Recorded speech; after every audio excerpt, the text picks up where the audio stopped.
आज की वीडियो में हम सेकंड लॉ ऑफ थर्मोडायनामिक्स का जो केल्विन प्लैंक स्टेटमेंट है उसको डिस्कस करेंगे। तो पहली चीज बेटा ये कि एक स्टेटमेंट है। स्टेटमेंट का मतलब यह है कि ये कॉम्बिनेशन ऑफ वर्ड्स होगा, इसमें कोई भी मैथमेटिकल फॉर्म नहीं है।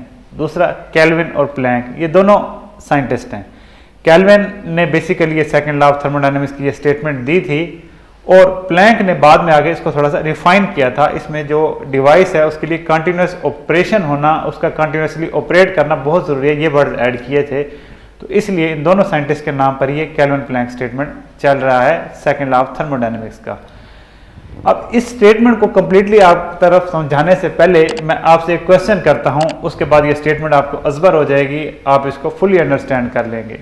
आपने बेसन के अंदर जाकर हाथ धोए, तो क्या ये पॉसिबल है कि हाथ धोने के बाद जो पानी निकल रहा है उसके अंदर कोई एनर्जी ना हो, पानी बिल्कुल ही आपके हाथों के ऊपर आकर रुक जाए?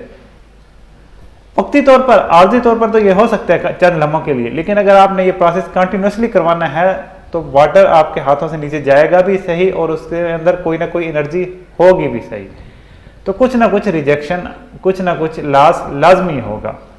यही बिल्कुल case second law of thermodynamics का है केल्विन प्लैंक स्टेटमेंट के अंदर, कि आपके पास एक हीट इंजन है, उसको आपने हाई टेम्परेचर रिजर्वायर से, थर्मल रिजर्वायर, चाहे वो आपका कंबस्टन चैम्बर है, फर्नेस है, वहाँ से हीट प्रोवाइड की, तो उसका एक पोर्शन ही सिर्फ और सिर्फ वर्क में कन्वर्ट होगा। ऐसा मुमकिन नहीं है कि 100% ही सारी की सारी हीट वर्क में कन्वर्ट हो जाए और एटमॉस्फेयर में बिल्कुल ही कोई रिजेक्शन ना हो। बेसिक यही आइडिया है। इसकी मुख्तलिफ फॉर्म्स हैं स्टेटमेंट की, यहाँ पे मैं दो डिस्कस करता हूँ। पहली ये कि ये इम्पॉसिबल है कि हम कोई ऐसा डिवाइस बनाएं जो कंटिन्यूसली ऑपरेट करे और बिल्कुल ही कोई हीट लॉस ना हो और सारे का सारा वर्क में कन्वर्ट हो। दूसरी स्टेटमेंट का जो कंसेप्ट निकलता है वो यहीं से निकलता है कि जब हीट लॉस कोई नहीं होना, सारी की सारी हीट आपकी वर्क में कन्वर्ट होगी, तो थर्मल एफिशिएंसी होगी 100%, और ये पॉसिबल नहीं है क्योंकि कुछ ना कुछ हीट लॉस तो लाजमी होना है। तो इसलिए इसकी हीट इंजन की एफिशिएंसी भी 100% नहीं हो सकती। यही कुछ ही कार्नाट ने कहा था पहले, जिसके काम को आगे लेकर चले ये केल्विन और क्लासियस।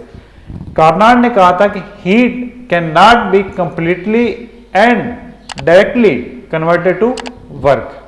कंप्लीटली और डायरेक्टली दोनों उसने कहा था कि कोई ना कोई आपको डिवाइस भी लगाना पड़ेगा और कुछ ना कुछ लॉस भी होगा, हीट टोटली कन्वर्ट नहीं होगी वर्क के अंदर। तो ये है जी केल्विन प्लैंक स्टेटमेंट। आज के लिए इतना ही, मिलते हैं अगली वीडियो में। Thank you, good bye.